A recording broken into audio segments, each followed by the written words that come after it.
And welcome back to the Hot Lap, where we are looking at, you've guessed it, the top 5 teams of 2023 so far. Who is going to make it out of those 10 fantastic liveries? 10, I'm sure, very hard-working team. There's poor Alonso on his own there. But here is the Constructors' Championship currently. As you can see, Red Bull absolutely dominating, double the points of anyone else. You've got Mercedes very much in second place, quite far away now from Aston Martin as well, who are third, potentially the surprise of the year. Ferrari in fourth, McLaren, Mercedes in fifth, kind of a resurgence by McLaren. Alpine, I think for them, a very disappointing sixth. Williams, I think, a surprised seventh at the moment, equal with Haas on points at the very least, and Alfa Romeo in ninth, and AlphaTauri, last but not least, in 10th.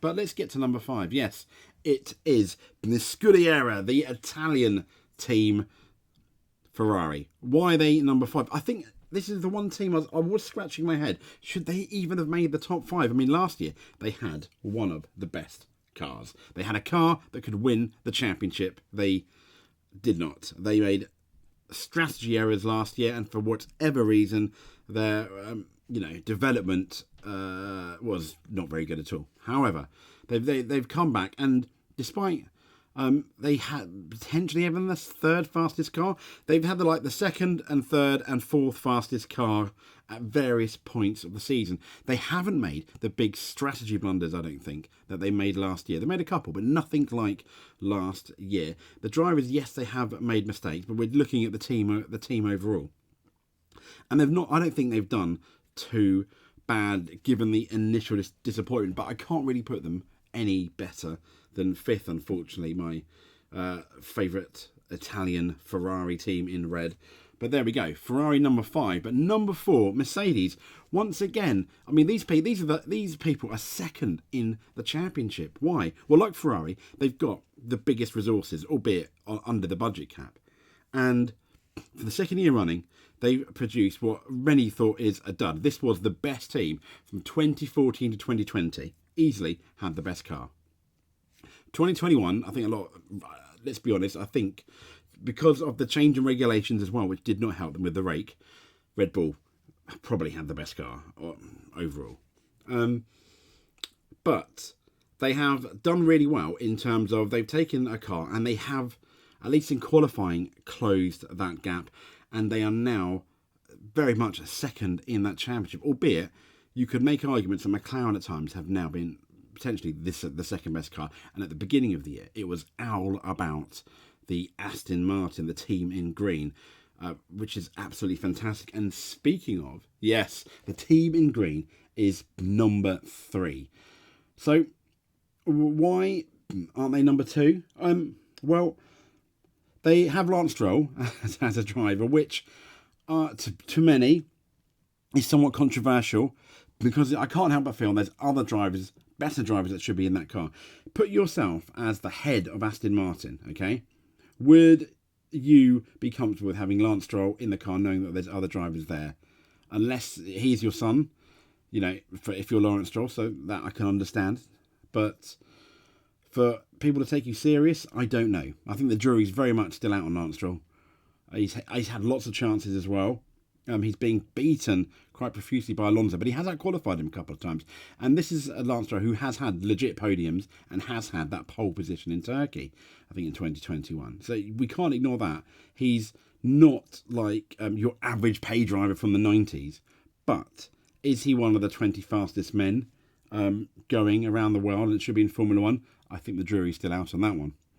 But Aston Martin, they have produced a really, really good car. And they've come from last season, which was a bit of a disaster for them, to an amazing leap. They made the biggest leap from 2022 to 2023, the car that was clearly second and potentially could have won Monaco. But they are number 3 because their development now has gone off in a different direction, and they've gone from second to potentially the 5th fastest car in the space of 3 or 4 races. It'll be interesting to see where they finish the year, though. So who's going to be number 2? Yes, surprise, surprise, it's McLaren. Now, Many are like, oh my gosh, what do you mean? I mean, they produced one of the worst cars going at the beginning of the year. The car was absolutely terrible, and it was. But McLaren and even Zak Brown made the quite, I think, brave. I'm sure his PR team were tearing up behind the scenes. But he made it very brave at the launch, essentially managing everyone's expectations to the point where we don't think we are going to do very good. And they admitted that they went in the wrong direction in terms of development. They also did the brave thing of getting rid of one of their big guys, James Key, and admitting their mistakes at the beginning of the season and braved it. That disastrous first race of the season where they looked, if not the slowest car, the most unprepared team, let's say, for 2023. But come Silverstone, with their big updates, and they had other updates, I think, in Baku, they absolutely turned their season around within the season. I mean, they made the kind of jump that some could argue that Aston Martin made last year, but they made the jump within an F1 season to be at Silverstone, and I think even Austria, and potentially even Hungary, maybe, but they were there as the second fastest team in a few races, going from what really looked like a joke at the Bahrain Grand Prix, and that's why I think it shows their strength of character. They have done fairly good strategy. They do have two good drivers, and that's why they're I put them as number 2 because of that massive development and them being quite honest at the beginning of the season and almost a laughing stock. And everyone was like, "Oh my gosh!" It was kind of felt sorry for McLaren. I think even non-McLaren fans were feeling sorry for McLaren, but McLaren definitely, good there at number 2. It'd be really interesting to see where they finish the season. They are quite a few points down, but could they finish in the top 4? It's not impossible. Could they finish in the top 3? Unlikely.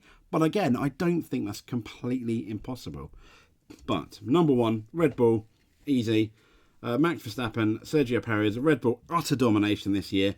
They did have the best car at the end of the year. So coming to this year, they had the best car. The only caveat being they are working off last year's, which was already a really, really good car. And it'd be interesting to see how good last year's car would be, the 22 car, Red Bull, would be to the rest of the grid today, to compare everyone's new cars. But they've done really well. They had a massive advantage going into this year, and I'd argue the team were more impressive last year just by the car.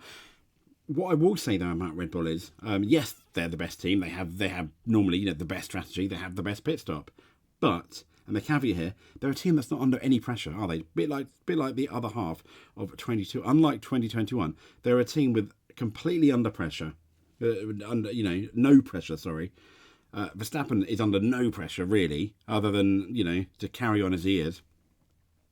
So it'll be interesting to see how the season develops, whether they can win all the races come the end of the year, and Max Verstappen is going to be the champion. They're going to be the constructors champion as well, aren't they? And having said that, will this top 5 teams, it probably end up being a top 10 come the end of the year, is what's going to happen with the cost cap, if anything. Is anything going to come out? I hope not with the cost cap, but we're going to have to see. But Red Bull definitely number 1 going into that second half of the year. But there we go. This has been the Hot Lap, and we will see you next time.